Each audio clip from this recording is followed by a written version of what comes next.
So, what I'm going to talk about is invalid genus.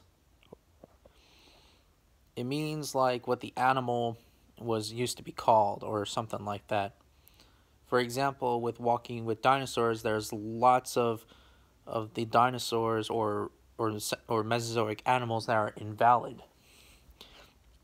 Like, for example, the Ornithochirus.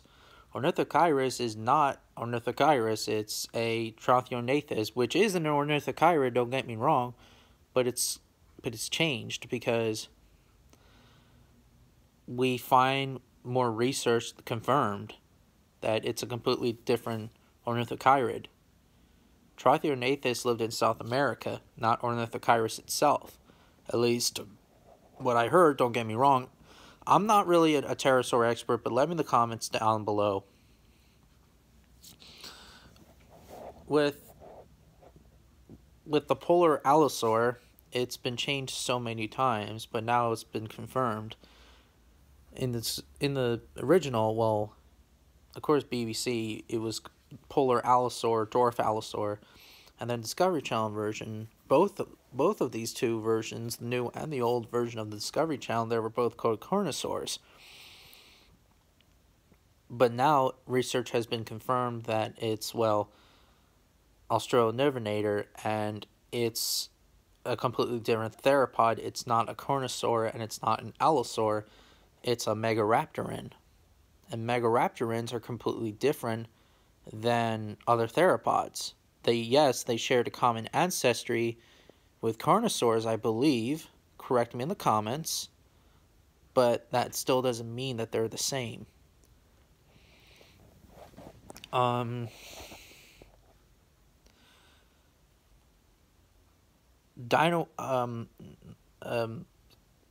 else is another invalid genus? Centrosaurus.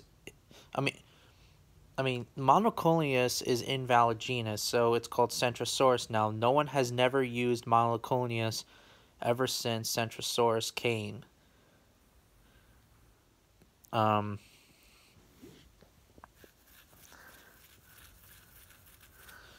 Another herbivore that's invalid is Anatotitan.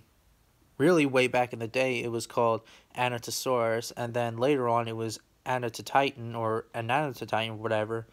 And then much later on, well, not much later on, but then it was confirmed to be called Edmontosaurus. And Edmontosaurus just sounds a better name than the other two. It just does.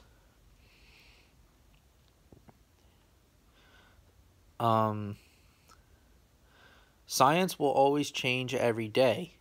Yes, some documentaries are inaccurate but like now they are inaccurate because things change all the time. Even prehistoric predators, which, yes, I even talked about with Delta the Velociraptor, like for example with Dinohyus. Dinohyus is invalid. It's called Diodon. This year, the dire wolf is not really called, well, a wolf, or in this case, Canis dirus. Canis dirus is invalid, so it's called Agnerosion, or whatever, I forget the name again. Everything changes. And you have to respect that. That's why, for example, it took me 13 years to finally accept that Nanotyrannus is invalid. Yes, I know that there are some people that are going to disagree with me. Some people might, some people will, but most of the time, when I talk to some paleontologists or paleo friends of mine, and some paleontologists, I actually agree. So Nanotyrannus should be invalid. It's over. Because when you think about it, the growth stages, their skulls get different every time that they grow. It happens with all animals, same with horses, humans, alligators, crocs. Anyways, my point is that it's invalid. Same with Dracorex and Stygimoloch. they're also invalid. They're juvenile versions of Pachycephalosaurs or subadult versions of Pachycephalosaurs.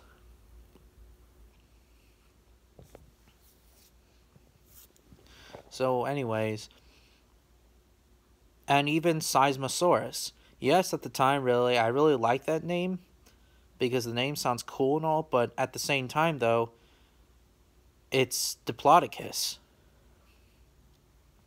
Seismosaurus does no longer existed. So, yeah. And I actually respect that now. As much as I like the name of that sauropod, it's still a invalid genus.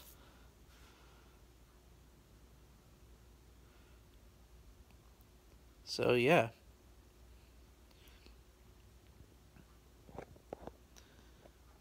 And, you know, you guys have to respect that about science. That's what dinosaurs is about, or paleontology is about. It's science. And I respect science a little bit.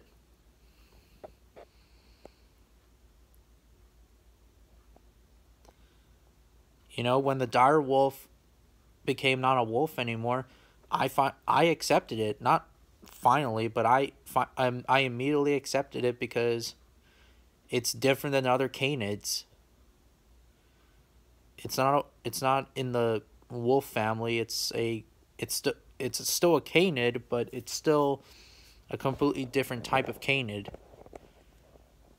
So yeah. And who knows? Yes, I know that a lot of people are still arguing about this. If Tarbosaurus is still Tyrannosaurus, then people are going to accept it too. And to believe it or not, I'm still deciding really which I should really call it.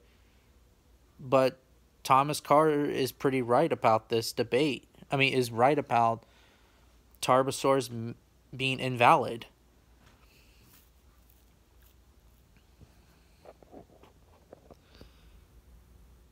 So yeah.